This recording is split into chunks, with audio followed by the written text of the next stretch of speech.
اهلا اهلا. هاي. كنت مختفية فين كل ده؟ والله انا كنت بجهز سيزون الصيف. طبعا مش عايزه اقول لكم ثم تربات تاتو. النتائج رهيبه.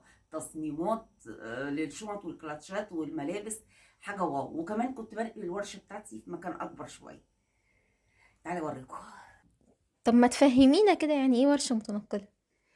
بصي يا ستي، ورشه ثابته يعني مكان موجود فيه، بتيجي فيه العماله كلها تشتغل في نفس المكان، وكل يوم بالليل تقول باي باي وتمشي، او ياخدوا الماتيريال من المكان الثابت ويشتغلوا هم في مكانهم.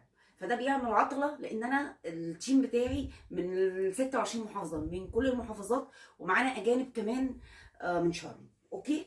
فالوضع كده يبقى صعب ان تبقى ورشه ثابته. فالورشه المتنقله اللي كل واحد عنده في بيته، في مكان حل اقامته عنده ورشه. انا بقى ورشتي جميله ولطيفه وبموت فيها، وده المكان اقرب مكان لقلبي، المحبب لقلبي، اللي مهما رتب فيه ما ازهقش من الترتيب وما ازهقش من التنظيم.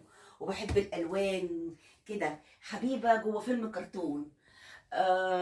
فبالتالي كل واحد عنده ورشه زي دي جوه بيته، يبقى حر فيها، يشتغل في الوقت المناسب ليه، الانتاج اسرع واكتر، ويرضي جميع الاطراف بالنسبه للناس اللي بتشتغل، وبالنسبه للعملاء مارشميلو. طيب، واخبار الويب سايت الجديد؟ مش هقول لكم، هفاجئكم بيه كام يوم، 4 5 ايام كده وهينطلق. وباللون الفوشي على رأي الجماعة بتوع السعودية، تحفة. في كل التصميمات والجديد والقديم والحاجات الفايرال. واتمنى ان كل حاجة بنعملها تعجبكم. بحبكم.